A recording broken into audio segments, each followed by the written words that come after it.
All right, I think you probably remember this problem, the fourth problem, the last problem was a difficult problem. All right, we went through a bunch of work to get there. And what I'm going to do is kind of scroll through it, just so I can remember what we did. And someone says, do you want to remember the problem or be able to do it on your own? You want to be able to do this on your own, by the way. But what I want to do is just get to that point where I've gone through the problem and we discussed the details in the problem about what I need to do to find out what that point of intersection is, right? So what I need to come up with is a function and an estimation um, of that root to it. All right. So what I want to do over here is I'm hoping you remember we got a function over here, and what I'm going to do now. Whoops, I'm not sure what's going on there. Let's write. Okay, I'm sorry. Let me go back to Sage now.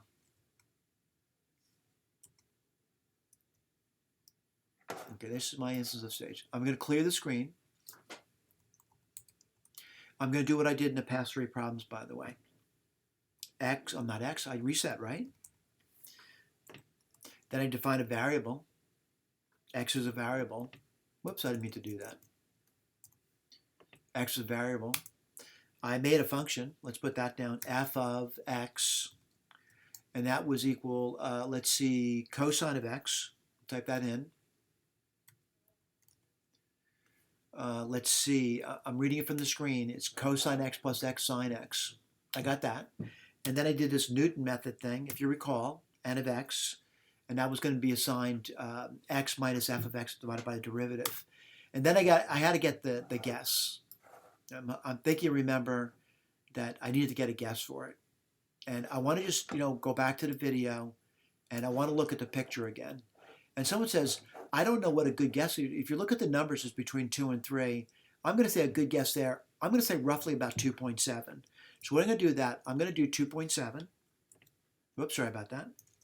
I'm going to say X is 2.7 now. Now what am I going to do? I'm going to get another guess. I want to see if I can improve upon that. Now, someone says, I wonder if it is 2.7, would it change? It wouldn't change if it's 2.7. It would come back as 2.7. But I'm going to say that I'm going to see if I operate that, use my Newton function now. I wonder what's going to happen. Is it going to change? Right. So what do I got there? Newton's method's taking the number I just guessed at 2.7. It's going to compute it and return another guess. And what's that guess going to be? Well, I see it's 2.8 now. It definitely changed. I'm going to do it again. And I'm going to do it until there's no change. Definitely changed. Definitely changed. Definitely changed. Oh, didn't change. And I want to round it off to, I don't know, maybe 3 places. So what do I say? 2.798. That's for the X. Now, I realize someone can say, how would you get the Y? Well, if you remember what the Y is, the Y is equal to 6 times the cosine of that number.